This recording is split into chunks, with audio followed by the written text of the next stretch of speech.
Saving a life just got easier.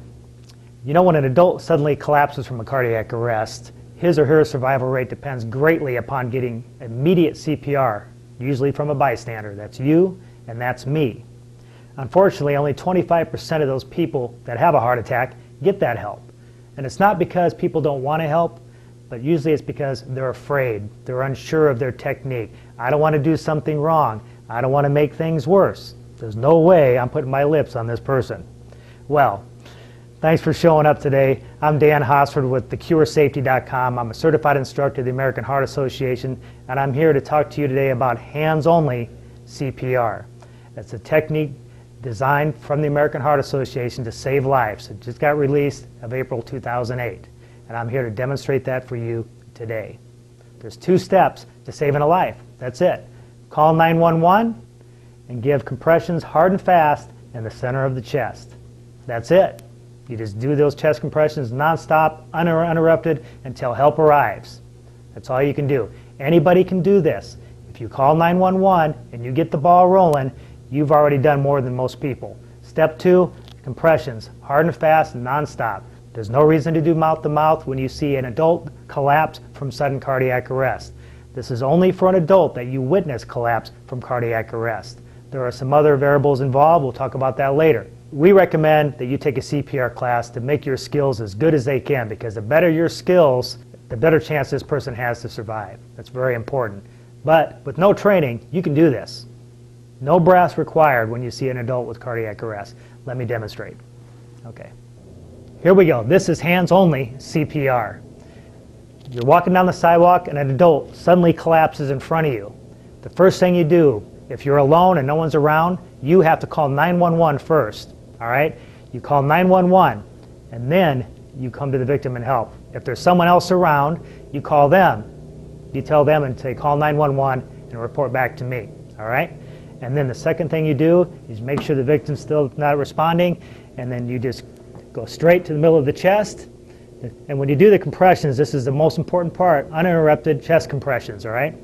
Get one heel right in the middle of the chest, right in the sternum, right? And you put the other hand on top. You interlock them like this, or you can do it this way, but you can do it this way. And don't do it like this. Stand with your shoulders up in front of the body, as close as you can. And you're going to concentrate on your shoulders and your back, not your arms, but your shoulders and back. And just kind of think of yourself as falling into the victim, like this, all right? And you do this at a rate of 100 beats a minute nonstop until help arrives. So here we go. Call 911. He's not responding. 1. You want to push hard and fast in the middle of the chest. And you do this non-stop at a rate of about 100 beats a minute. No reason to stop. Uninterrupted CPR. Just make sure the chest goes about 2 inches deep and recoils all the way up and down. You do this non-stop until he throws up on you or moves. Then you've saved his life, or until the ambulance shows up. Now when you call 911, here's a tip. Tell that person that's around. If you don't know who this person is, ask them who their name is. Say, hello, what's your name? Okay, Alex, go call 911 and report back to me. See, this way you know that person called 911 and you're not going to be doing this for 20 minutes. Very important. Because that's why hands-only CPR is so effective. See, there's no reason to do mouth-to-mouth if you witness the cardiac arrest, because there's plenty of oxygen in the lungs. And what we want to do is we want to pump that blood throughout the entire body to the brain and all their organs.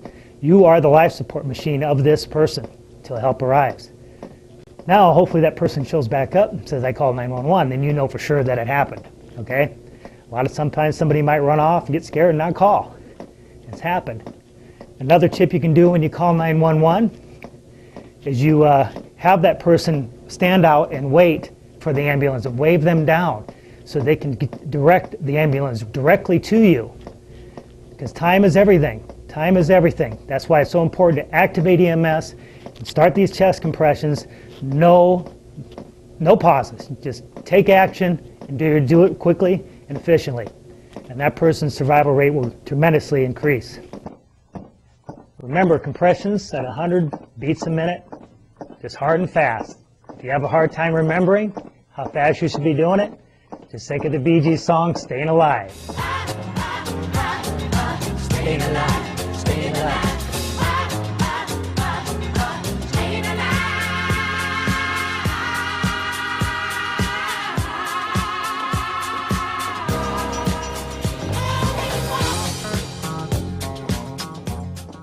But this is all you do, 911 and chest compressions.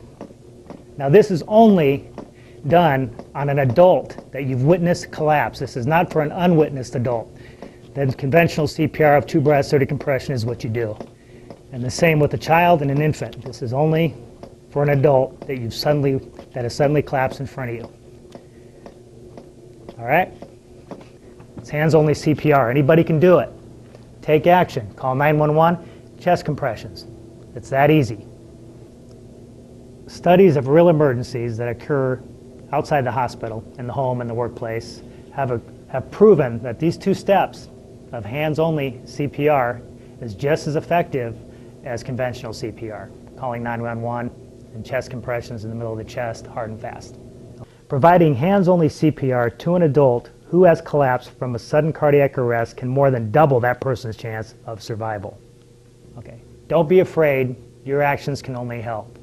It's not normal to see an adult suddenly collapse in front of you, but if it happens, just call 911 and push hard and fast in the center of the chest. Don't be afraid. You can make a difference.